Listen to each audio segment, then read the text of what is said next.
Hello! Welcome to Mr. Bob's Builds. In this slightly unusual episode, I'm going to be doing an unboxing and review of the marvellously named Boxer Zombies. But before we get there, I'm going to tell you something about why I'm finding the idea about opening this box really quite so exciting. I'm a 58-year-old man. I was born in the mid-1950s, and by 1960 I was lucky enough to be around during the golden age of plastic toy soldiers. And I must admit that even now, at 58 years old, I still derive a huge childish pleasure from toy soldiers. I like to build a model from time to time, nice scale renditions of subjects that we all enjoy, and also paint historic miniatures. And sometimes they come out well, sometimes not so well. But my real pleasure is seeing these things, which are meant just for pushing around the carpet and making noises with. On the stand there, you see two figures from the late 1950s, early 1960s, which is made by Herald, and it's the Sheriff of Nottingham and Robin Hood. Robin Hood looks like he's had a bit of a repaint, but the Sheriff is all original. And I've got boxes of other things like this. I've built up a collection over the years, sold them off, and then built up the collection again, having regretted sold them. And I'd like to just show you a few of these before I get round to showing you the zombies. In the UK, the tradition was to sell figures that were ready painted, and this is a figure made by Britons. Herald became Britain later on in the early 60s. So having gone from things like the Sheriff, which you saw, you get these wonderful figures they call Eyes Right, which are more perfect renditions, still painted, some coloured plastic, and this is obviously an American Civil War figure. Going back to the good old Sheriff of Nottingham, this is a company called Lone Star's efforts at making the Sheriff. Now, it's a very strange pose because you can't really do much with a Sheriff that's already got an arrow in him. But here's one of his men-at-arms ready to light a fire or a cannon or something. Excellent. Good stuff. In the States, the tradition really was to sell unpainted figures, and one of the biggest makers was a company called Louis Marks. And this is two of their figures.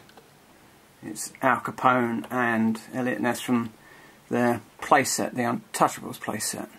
And they're really wonderful little castings.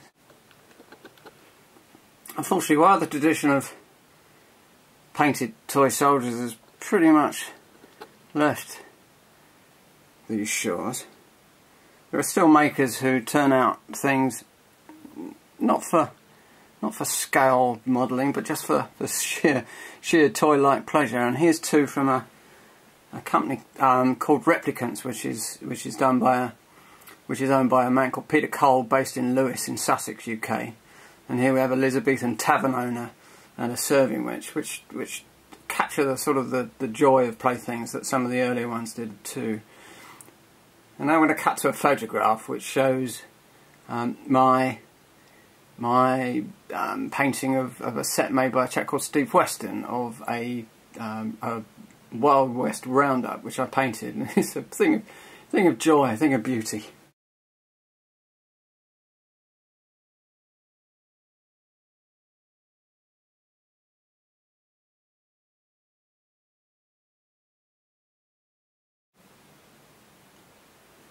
So, let's have a look what's inside the box of zombies. There it is, Box O Zombies. Nice box. Lovely, superb artwork on it. And a warning on the back. Greed has unleashed the words plague unknown to mankind. The undead. Woo. Context includes 6 highly detailed zombies. Series 1, Set 1. And there's some more grisly artwork on the other side. I'm actually at the bottom because it's just plain. The box is sealed with a plastic wrapper, and I'm going to take that off camera because I've got a sharp knife here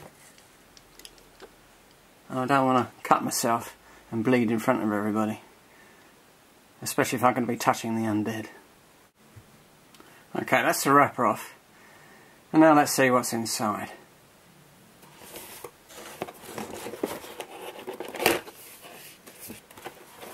This is so exciting.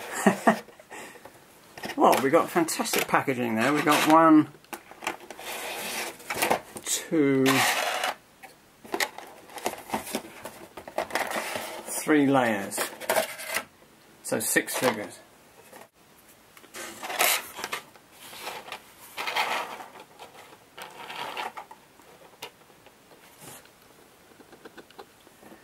You'll see that they're in a very light purple plastic. Now they came in 2 colours, purple or green. I chose purple. I don't know why I chose purple really. I suppose I thought it might paint up better because I got the idea I might paint these. Don't know yet. But now having seen these, I just wish I'd bought both. I'll talk about price and shipping etc. in a minute. So there you have it. You've got 3 lots of 2. And I think now we'll look at the figures in a bit more close up. Here we have the first 2 of the figures, and oh gosh, I mean, what I can just say is, I mean, they've got a lovely toy-like quality, but the sculpting on it is quite ridiculously good. We got this chap here who's lost his arm and he's got bits falling out of of the bit that's missing, and he's got a lovely sort of grimacing face. Now this one with a hoodie. You've got to hug a hoodie. I think they're looking like it. The base is interlocked, and there again, a lovely sort of grimacing pose. Oh dear. I'm going to take those 2 away and we'll go to the next ones. And this is looks like. Gosh, is that in focus? I'll turn off and refocus. And here she is in all her glory with her apron on and her face and her, what is that? Is that a ladle or something, or I don't know what it is, but it's pretty good.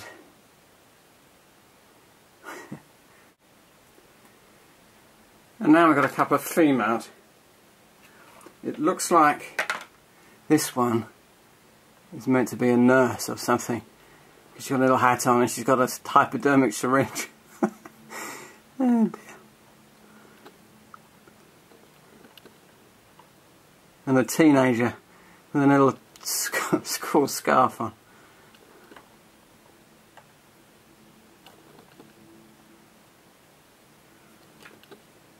In terms of scale, they're not too far different to the original Louis Marx type. They're a tiny bit bigger. Here's Al Capone. These guns don't argue. Yeah. Little Prince Buster reference there, fellas. Lastly, I'm holding this just so it falls into the camera. It's a character. It's a character crawling on the ground, looking for brains. Well, you've seen them all now. I guess I could say that they're absolutely superb. Absolutely superb. Right, let's talk about what they cost.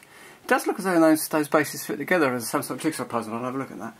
Okay, it's Box O Zombies, and they're a website company based in the States, and their website, believe it or not, is boxozombies.com. It looks like it's the opening shot of a game, a figures-based game. And I have to say that his leg's missing. I just noticed that. Oh, yeah, it's meant to be missing. Oh, whoops, now he's even more dead. I have to say that they're absolutely glorious. Anyway, so boxozombies.com, a game, their first release, and first commercial release, and they cost in the States $8, which is nothing really. $8. It's works out to about a £5, so less than £1 a piece in UK speak. The shipping was a bit more, of course, because it's come over to the UK, and in total the bill was $18.45, which on the PayPal account is showing a payment of £11.86. Now they also do these feathers in green. Now I really, as I said before, I really wish I'd bought those as well, but looking at these, I may well be putting an order for another couple of boxes. One to stick up in the loft, one to paint, and one to keep as just the bare plastic. Took a couple of weeks to come from the States, and I've been like a little kid the last couple of days, looking sort of forlornly at the postman to see if he's bringing me my zombies. And today he did, bless him. So that's about it. A little bit different from Mr. Bob's builds. I think we'll call this one Mr. Bob's brains, and we'll call that a day. Thank you for listening. If you've got this far, then you're as nutty as me.